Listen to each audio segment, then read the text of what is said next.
আমি মাহফুজা অনন্যা। আমি মূলত কবি। আমার ৬টা কবিতার বই বের হয়েছে।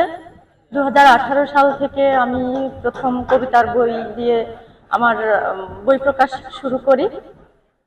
তো আমার ৬টা কবিতার বই।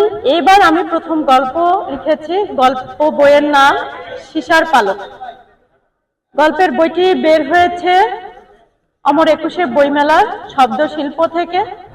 Stall number ৩৪৬, ৩৪৭, ৩৪৮, ৩৪৯। অর্থাৎ এটি একটি গল্পের বই। এই গল্পের বইটির বিষয় হচ্ছে ৩টি পর্বে বিভাজন আছে, অর্থাৎ প্রেম, জীবন এবং যুদ্ধ।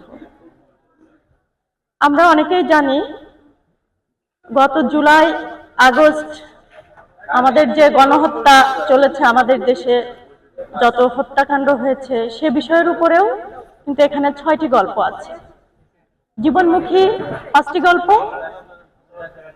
আর ৪টি গল্প আছে প্রেমের। এবারের এই বইটি আমার বের হয়েছে। এছাড়া আমি মেলার যে সার্বিক পরিস্থিতি সম্পর্কে যদি জানতে চান তাহলে বলবো, আজকে মেলার প্রথম দিন, যেহেতু আজকেও একটি ছুটির দিন অর্থাৎ শনিবার, আজকে অনেকেই দেখার জন্য, অনেক পাঠক আসছেন। শুধু দেখার জন্য আসলেও ভুল হবে, কারণ আমি অল্প সময়ের মধ্যে এসে দেখেছি যারা আসছে মোটামুটি ২-১টা করে বই নিচ্ছেন, দেখছেন।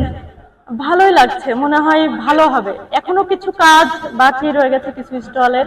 তাছাড়া আমার কাছে মনে হচ্ছে গত বছরগুলোর তুলনায় এবছর বইমেলা আরো সুপরিসরে হচ্ছে এবং আরো ভালো আশা করছি।